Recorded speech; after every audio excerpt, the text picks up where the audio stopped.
What is going on, everybody that's watching this? This is pre-recorded due to scheduling, but want to welcome our guest today. Some of you guys may know. Just to give a little intro, he's an accomplished actor, best known for his role as Wes Collins, the Red Ranger from Power Rangers Time Force. With his charismatic presence and dynamic performance, he's become a fan favorite in the Power Rangers franchise, portraying both the heroic Red Ranger and his descendant Alex. Beyond his work on Time Force, he has made appearances in various films and television projects, lending his talents to both on-screen roles and voice acting. A former athlete and lifelong adventurer, he inspires audiences not only through his acting, but also by sharing the experiences at conventions and events worldwide. His passion for storytelling and connecting with fans has solidified his legacy as a beloved figure in pop culture. I'm so stoked to bring in our guest today, Jason Faunt. Hey guys, what's up? Thanks for having me. I appreciate you giving us the time. Of course. First of all, I got to say, I love your background. Oh, yeah, there's more if I could fit it. Yeah, I mean, how are those up on the wall? Are there shelvings or what is that? Let's see if I have any here. I don't have any here. It's little command hooks, the little bitty ones. And then I have, I put them in protective cases. Yeah. Then I got on Amazon the little tabs you can just put on the backs of them and hang them. That is so cool. So I'm assuming mine's on the wall there, I hope? Yeah. Let's see. You're on the top. The light's hitting it, but okay. You're Mine is right there. They're in order. Yeah, right there.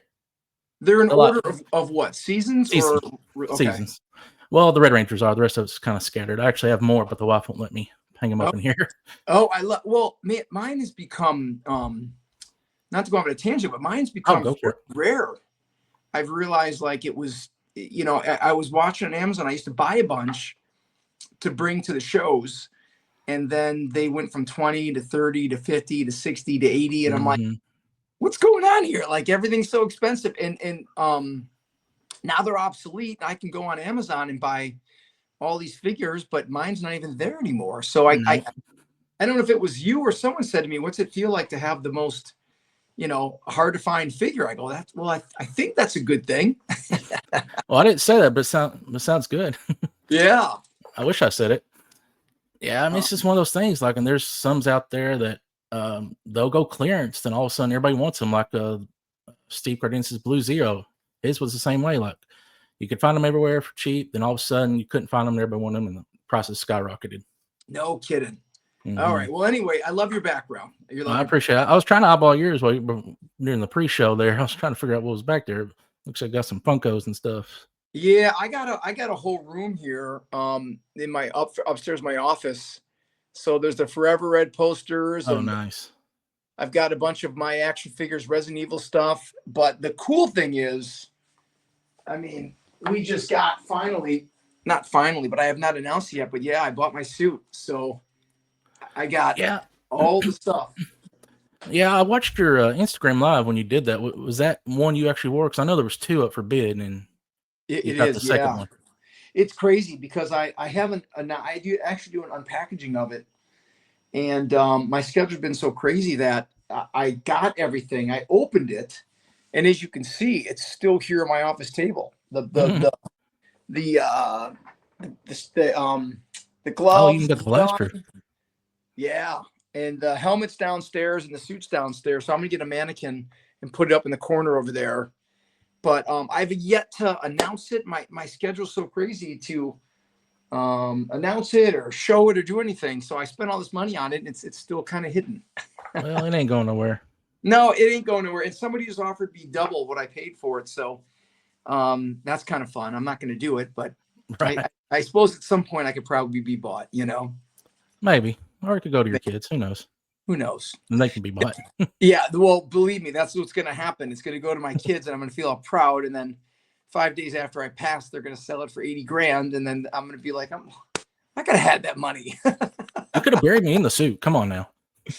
Oh man. So anyway, yep. I got my own little office collection too. You got a huge office. I'm so jealous. I got a little teeny office that I share with my wife. So, well, conversation. I try to just keep it light. I mean, if you have questions for me, definitely feel free to ask. I'm an open book. Sure.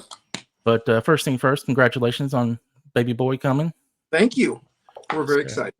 Yes, sir. And also, I just happened to see this earlier at work. Another congratulations are in order. Make sure I find the right one on your nominee for best Yes. in a short film. Yep. Yep. This thing is going to be exciting, and it's fingers crossed. It looks like it's going to be Oscar qualified for next year. Oh wow, that's amazing. So we're really excited. I think I've done a bunch of projects over the year where you do TV shows and movies, and you think they're gonna be just get to that next level or be a TV series. And other than Power Rangers and even Resident Evil, like you do these cool things like we did For Nothing with Michael Madsen and Daniel Baldwin. I did that was For Nothing. I did Underdeveloped, which had a really great cast that was supposed to get bought for season 2, didn't end up happening. So these things happen, and you're all like, okay, cool. This is the series. This is the show. And then it ends up not happening. So, here's another one, and I'm hoping that something really special happens with it. Yeah, because I was going to ask you, because I read the synopsis of the old friend, and it sounded like a great story. I mean, is it going to be out there for people like me to be able to watch it? Because I know it's kind of a short film Yeah. based there in LA. Yeah. So what they're doing right now is they're doing all the festival circuits now. So they don't want the movie to be out there for consumption until it goes through the festival run.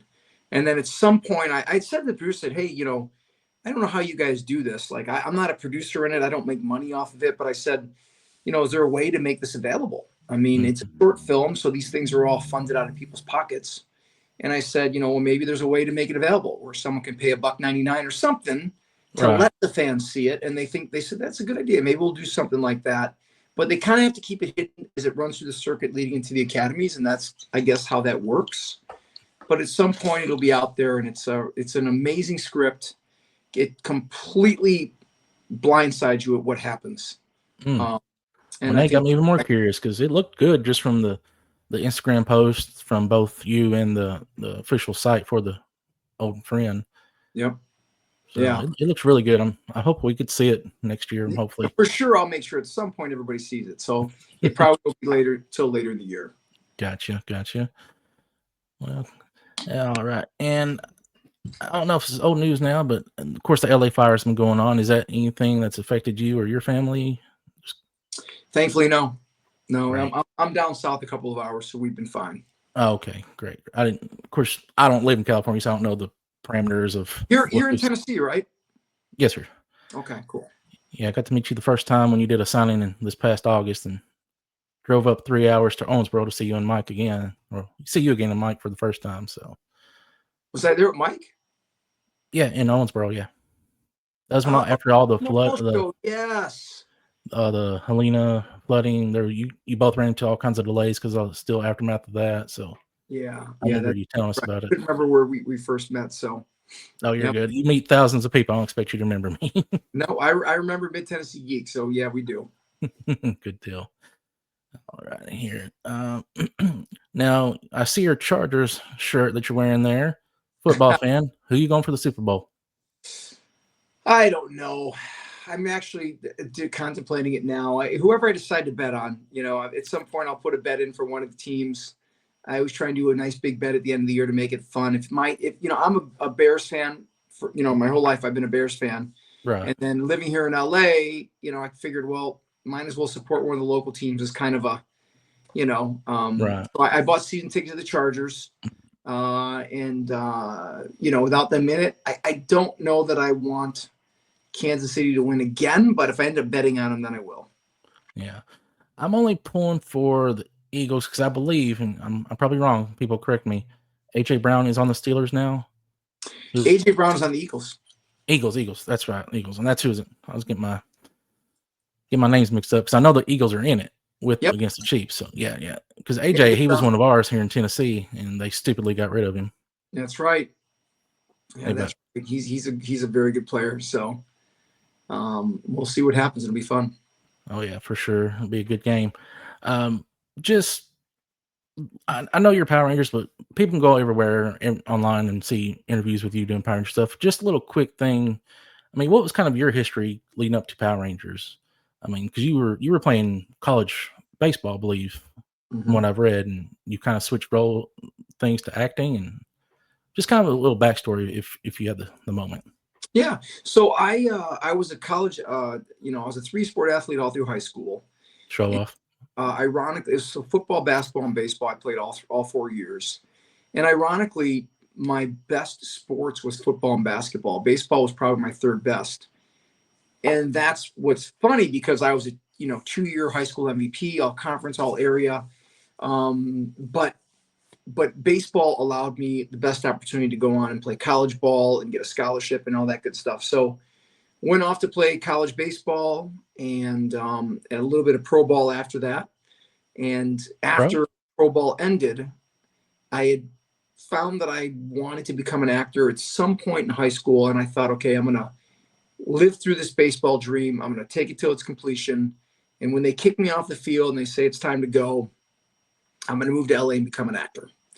And that was my game plan. And so when I got to play pro ball, I was a very good college player, but at the pro level, I was overmatched. So that didn't take but a couple months to get released.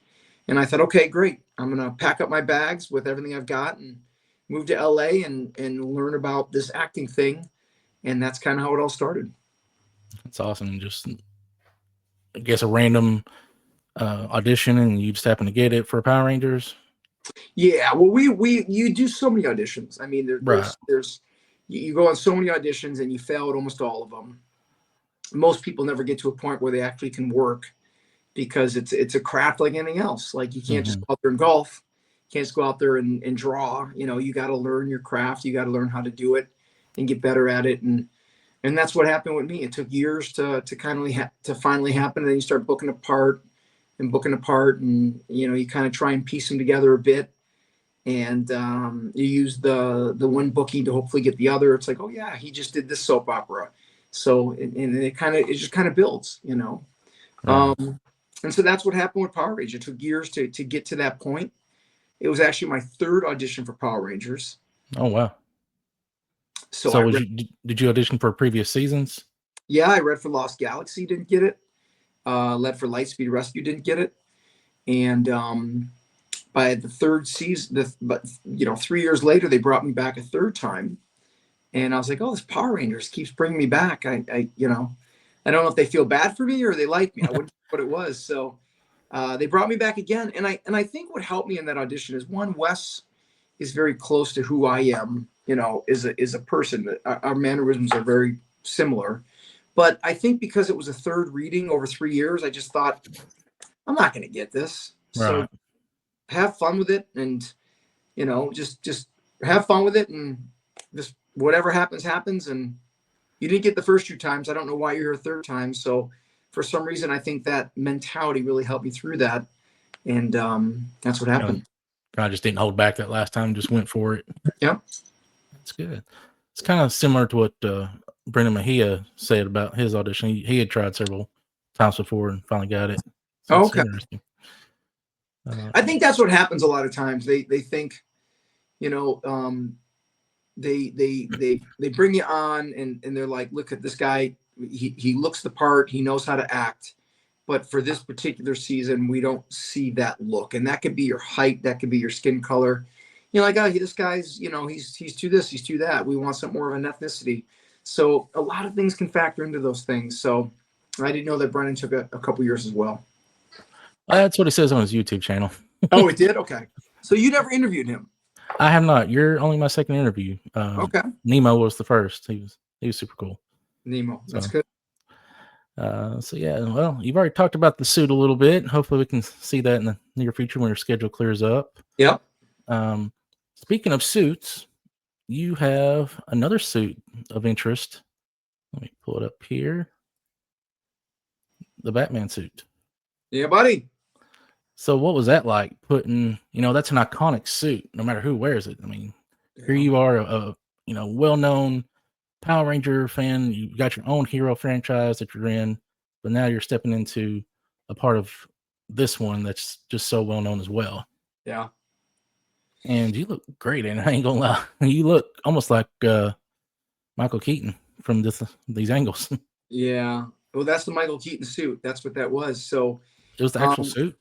No, they do a complete remake of the '89 model. Okay. So what I learned in the Batman, they got these different models that have different variations for the different years. So that was the Michael Keaton model, and these guys that do it, was it Reeves FX? They're really good at creating these suits. So it's amazing. So I was fortunate enough to work with the guys from Bat in the Sun, and they do all the superpower beatdowns, but gets Right. 20, 30 million views, right? It's crazy. So they asked me to come play Batman, and I said, "Oh my God, I'd be honored to do it." And they said, "Are you claustrophobic?" And I said, "Yes." Why? And so they said, "Well, that can be a problem for some people. If you have any bouts of claustrophobia." So, and I was stuck on, ironically, the Batman ride at Six Flags up here in Los Angeles like 25 years ago. So Oh, geez. that's what created my claustrophobia. So isn't that funny? Art imitating life. So they tried it on, and it's not. They call it the plastic coffin. It looks like it. Yeah, it's it took a lot of breathing for me to do it. But I just kept thinking, hey, you can't let this opportunity go by.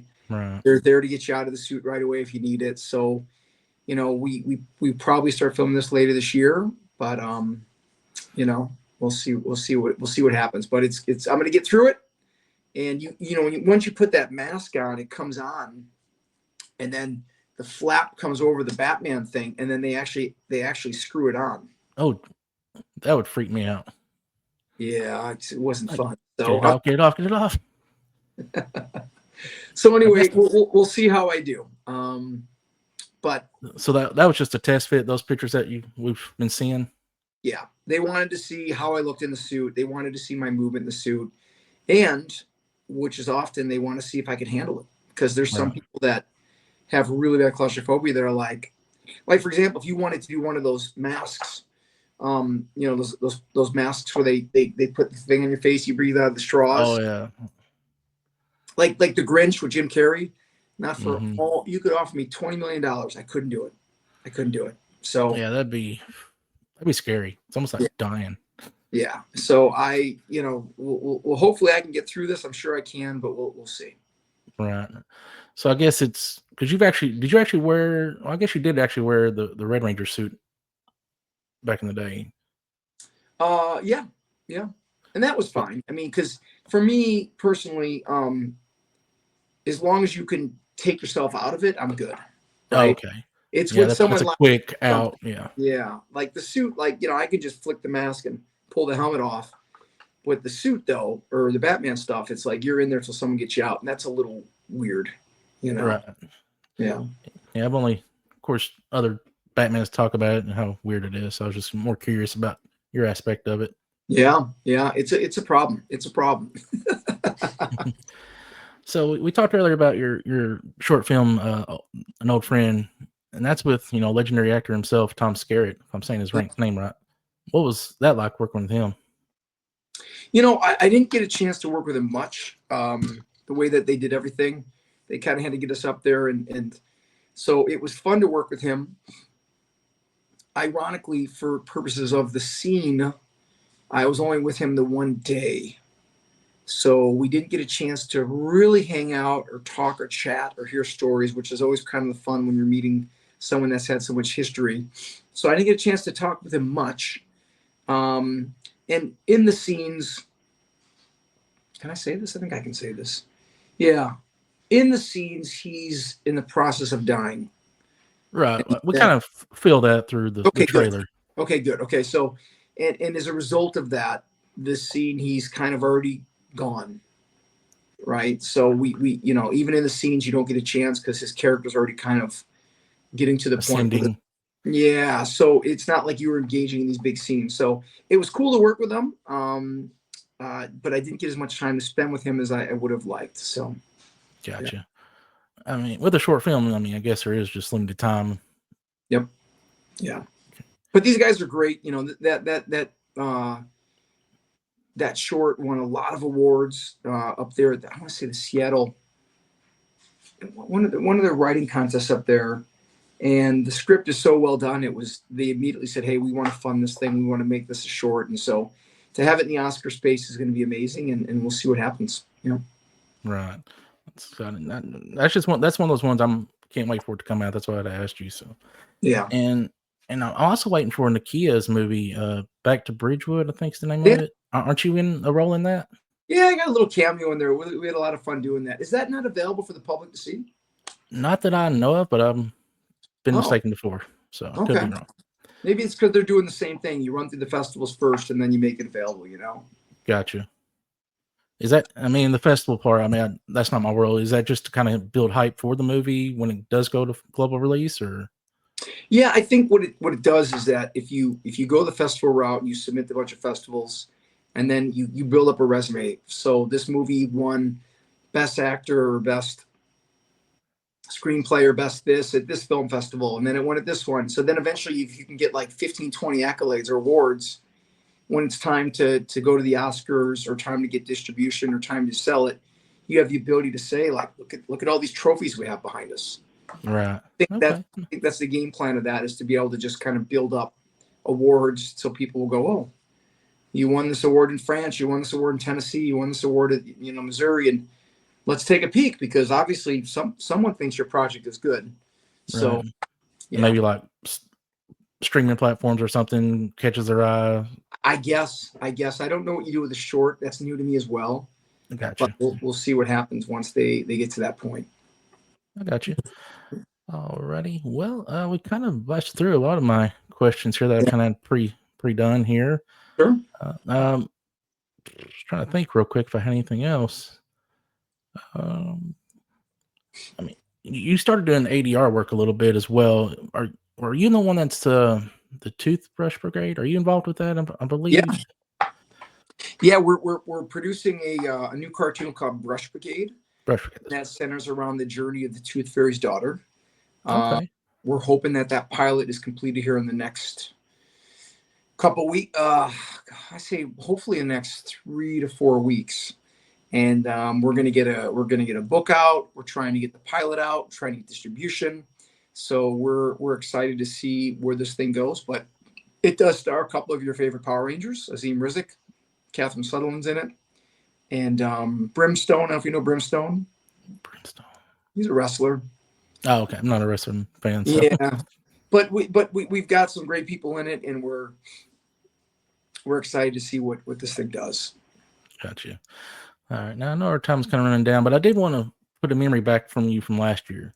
You were on Fanward with the Zoom with Walter and Jason. Yes. Or Austin. I call him by his real name. Do you remember the guy who got up there at the question and he went froze? Was that you? That was me. That was me. What was your question? I don't even remember. I think I was going to ask you one of these questions, to be honest. I think probably the Bat in the Sun, or probably something about the Legend of the White Dragon, which I know Aaron's post that he's trying to really push and get that out this year. So we're excited to see that. So. Yeah, it's going to be amazing. It's going to be amazing. Gotcha. All right. Well, Jason, I appreciate your time. I'm actually out of questions. I mean, if you got anything for me, I'm an open book. I don't want to take up too much of your time today, so I'm just grateful for you coming on and giving us the time we have. No, you did a great job. What was your favorite season on the show? Did you have certain seasons that you seem to connect to a little better than the others? Not per se. I'm kind of an overall fan, and I'm not making this up. Time Force was and I think it was the first season, and you can correct me because you know more about this, or it was more adult or drama oriented, more serious. Yeah. So I felt more invested in that because, you got the drama of Alex dying and you got this love interest from the past. And it's like, then everything else was just, and Jen being, the actual leader and just her edge with everything that's happened with her. So it was a very interesting season, and seeing the grudge from Eric's role and him becoming the Quantum Ranger. And it was just a lot of good things about that season. Now, In Space is also one of my favorite ones, but probably overall, Time Force. Okay. Have you met a lot of us from the show? Your show? No, I've only met you and Michael.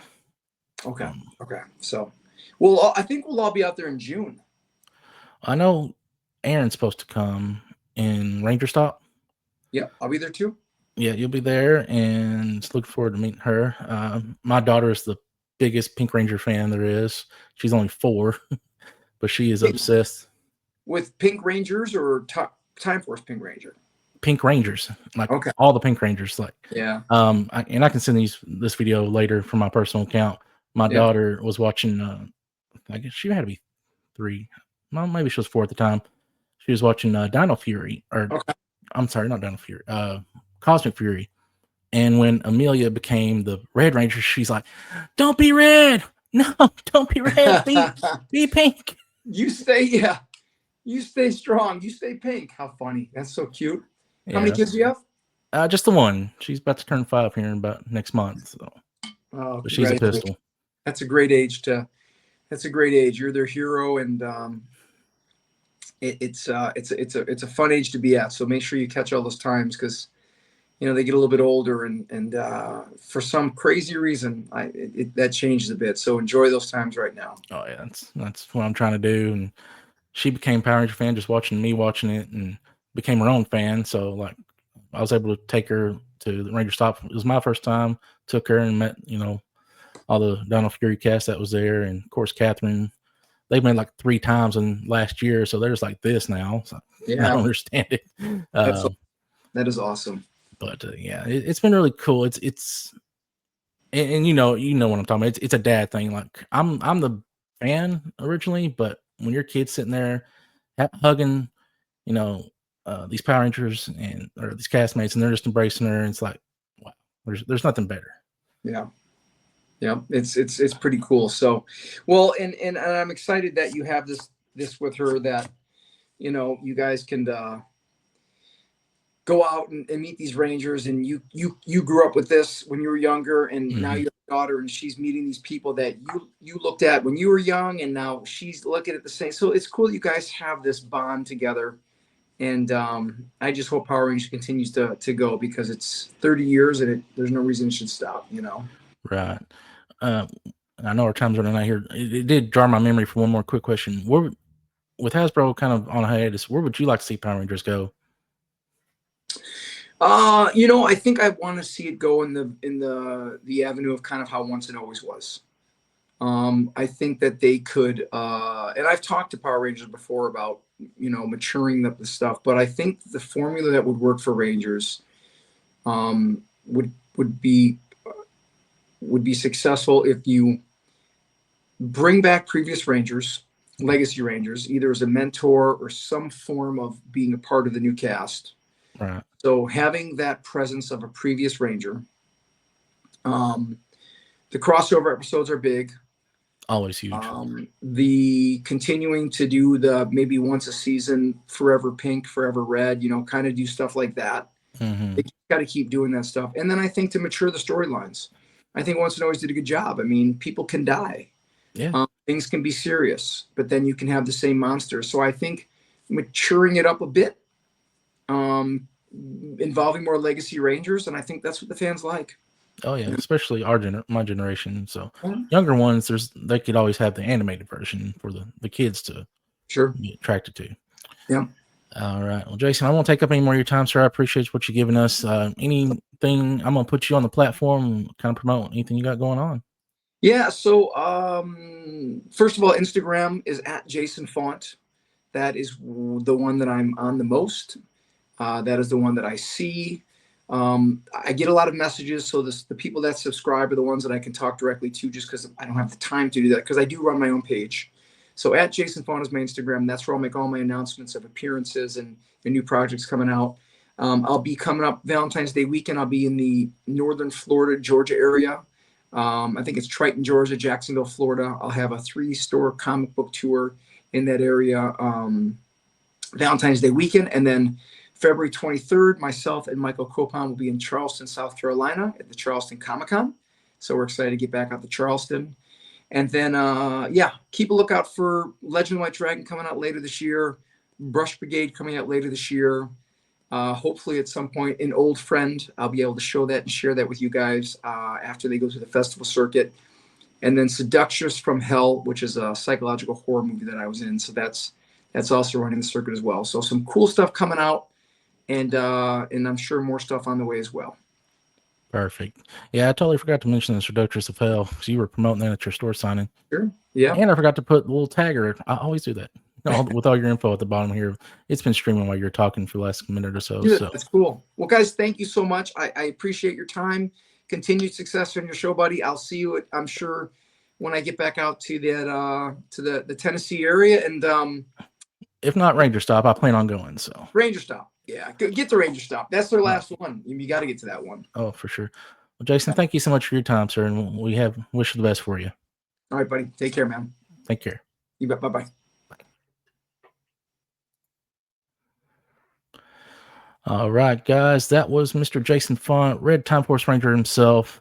Thank you so much for his time. Great conversation, I believe. But you guys let me know in the comments what you want to what you liked about the interview. Did you like the subject matter? I know we didn't focus too heavily on Power Rangers because, guys, let's be honest, you can all go to YouTube and find anybody with a search of Jason Faunt and find all kinds of Power Ranger interviews. So I wanted to do more of a conversation between two men, and he just happens to be a famous one. So, but remember to like and subscribe to the channel. Let me know in the comments who would you like to see in the future video. Who's a guest you'd like me to try to bring on if possible. Don't forget to unleash your geek, let your phantoms shine. Have a good one.